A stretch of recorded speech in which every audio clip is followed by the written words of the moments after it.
各位弟兄姊妹平安，每日靈修，與主相交相聚，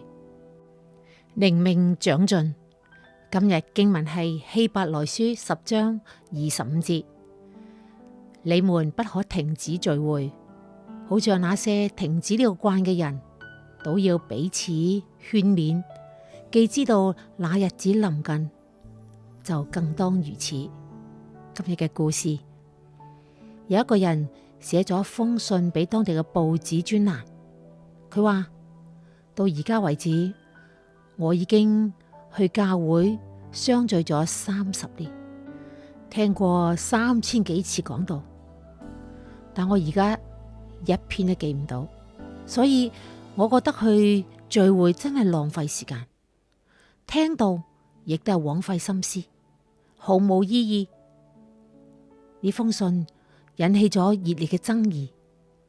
直到有一個人講，到而家為止，我已經結咗婚30年啦，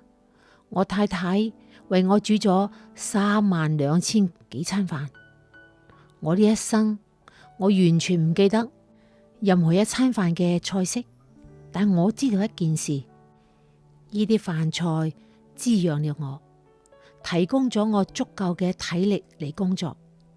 如果我太太冇煮呢啲咁嘅飯菜俾我食，我恐怕早就餓死啦。同樣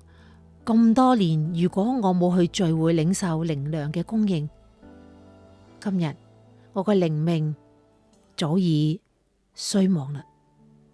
我哋一齊去默想，基督徒就好似火裏嘅炭，合則發熱，分則漸冷。諗一諗，你去同唔去教會嘅動機係乜嘢嘢呢？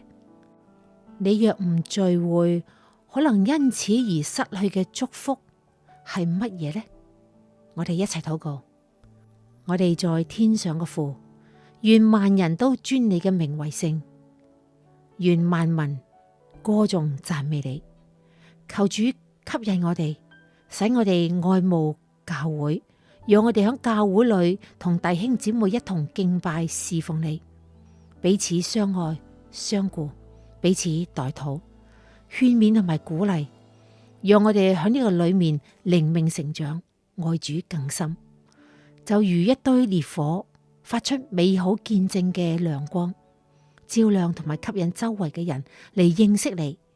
禱告係奉主耶穌基督嘅名，阿門。今日嘅經文係希伯來書10章